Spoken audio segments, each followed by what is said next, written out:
Welcome to JH. Lately, everyone's inbox is blowing up with messages about the FTC Amazon Prime settlement, leaving people wondering if they've finally won the internet lottery or if it's just another scam. Relax, I'm going to break this down simply so you don't have to do any actual thinking. This whole mess started because the FTC claimed Amazon was basically ninja enrolling people into Prime without permission and then making the cancellation process harder than escaping a logic puzzle designed by a toddler. To make the problem go away, Amazon agreed to a massive $2.5 billion settlement, because nothing says we did nothing wrong, quite like handing over $1 billion in penalties and another $1.5 billion for refunds.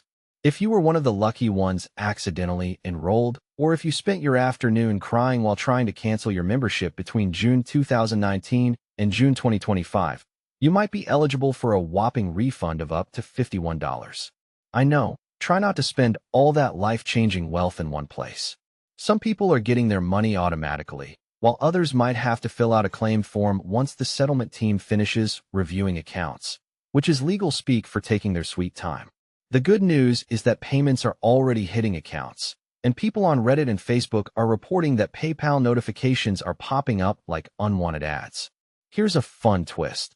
The payout emails are being sent to whatever ancient email address you first used for Amazon. So, if you haven't logged into that old Yahoo or Hotmail account since the era of dial-up, now might be the time to go on a digital archaeological dig.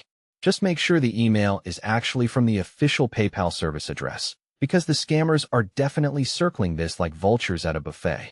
Remember, the FTC will never ask you to pay a fee to get your refund, and if someone asks for your password to verify your $50, they are definitely not your friend. The settlement is 100% legit and court-approved, so keep your eyes peeled. Thanks for watching until the end, and don't forget to subscribe for more simple and honest updates.